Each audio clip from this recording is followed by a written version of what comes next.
दो चार पाँच दिन आप गुस्ल न करें, मिसवाक न करें, आप कपड़े न बदलें तो तबीयत पे ना बोझ बन जाता है। अपने आप से ही बंदे को थोड़ी सी ना कोफ्त महसूस होती है। अगर 4-5 दिन 6 दिन इसी तरह गुजर जाएं तो फिर इंसान महसूस करता है कि यार ये मैं किधर आ गया हूँ। अब वो जब घर आता है सफर से लौट के तो फिर वो कपड़े निकालता है तो खाने से पहले गुस्ल करता है, खाने से पहले नहाता है, कपड़े बदलता है, मिसवाक करता है। तबीयत मेरी ठंडी हो गई, अब जरा मैं फ्रेश हो गया हूँ जी, अब मेरी तबीयत से हल्की फुल्की सी हो गई है जी मेरी तबीयत।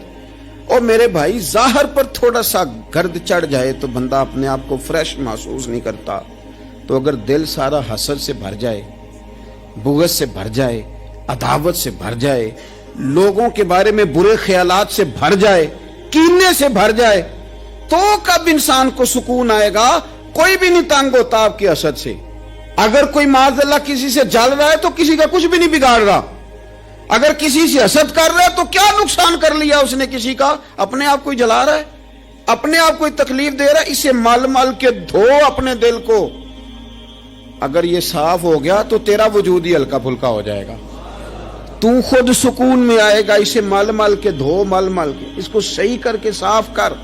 इमाम गज़ाली रहमतुल्लाह ताला अलैह से किसी ने कहा था कि हम इतना सुनते हैं इमाम हुसैन को, इतना पढ़ते हैं मौला अली को, इतने तज़किरे हैं हमारे सामने उस्मान गनी रदी अल्लाह ताला अन्हु, इतना जिक्र है फारूक आजम का, अबू बकर सिद्दीक का, इतना जिक्र होता है हजरत नबी पाक अलैहिस्सलाम के खलाके आलिया का, फिर उसका असर क्यों नहीं?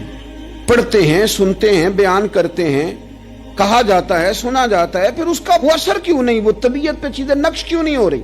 मेरी तरह के लोग जो इतना बयान करते हैं खुद बेअमल के बेअमल रह जाते हैं। वजह तो इमाम गज़ाली रहमतुल्लाह अलैह फरमाने लगे कि अगर आईने पे गर्द पड़ जाए तो उसमें अक्स सही नजर नहीं आते, आईने साफ कर लिए जाएं तो फिर उस पे अक्स नजर आते हैं। हमारे आईने ना थोड़े से गर्द वाले हो गए हैं, दिल थोड़े से ना मैले कुचैले हो गए, तो कोई भी अक्स उस पे चढ़ता नहीं, जितनी मर्जी बड़ी बात सुनने चढ़ता नहीं। मिसाल देते हैं, कहते रोमियों और चीनियों का मुकाबला हो गया था नक्श निगारी का। बादशाह ने कहा जो अच्छा नक्काश निकलेगा, अच्छी खत्ताती करेगा, उसे इनाम दूंगा। तो रूमियों ने तो बड़े बड़े रंग मंगवाए, तो बड़ी बड़ी पेंसिलें मंगवाई, तो बड़ा उन्होंने काम किया। दरमियान में पर्दा था, आमने सामने दीवारों पे नक्श बनाने थे। लेकिन चीनियों ने कोई चीज़ भी नहीं मंगवाई। 1 महीने 1.5 महीने का टाइम था। फारिग होकर बादशाह ने पर्दा हटाया कि बीच खड़े होकर फैसला करूंगा किसके नक्शो निगार अच्छे हैं, इनाम मिलेगा। पर्दा हटाया तो जैसे नक्श रूमियों की दीवार पे थे वैसे ही चीनियों की दीवार पे थे, एक नुक्ते का भी फर्क नहीं। बादशाह कहने लगा ओ कैसे फैसला करूंगा, तुमने किया क्या है? समझ नहीं आई तुमने क्या किया? तो चीनियों से ये भी पूछने लगा कि ना तुमने कोई रंग मंगाया, ना पेंसिल मंगाई, ना कोई और चीज, तो बिल्कुल सेम। वो कहने लगे बादशाह हमने तो कोई नक्श भी नहीं बनाया। तुमने फिर क्या किया? कहने लगे हमने जरा माल माल के दीवार साफ की है, इतनी साफ की है कि शीशा बना दिया, तो अब उनके नक्श इधर भी नजर आते हैं। तो बस अब बादशाह खुश हो गया। उसने कहा कोई भी नहीं जीता, कोई भी नहीं हारा, तुम्हारा इनाम बराबर का है। तुम्हें नक्श बनाने का इनाम मिलेगा और तुम्हें सफाई करने का इनाम मिलेगा।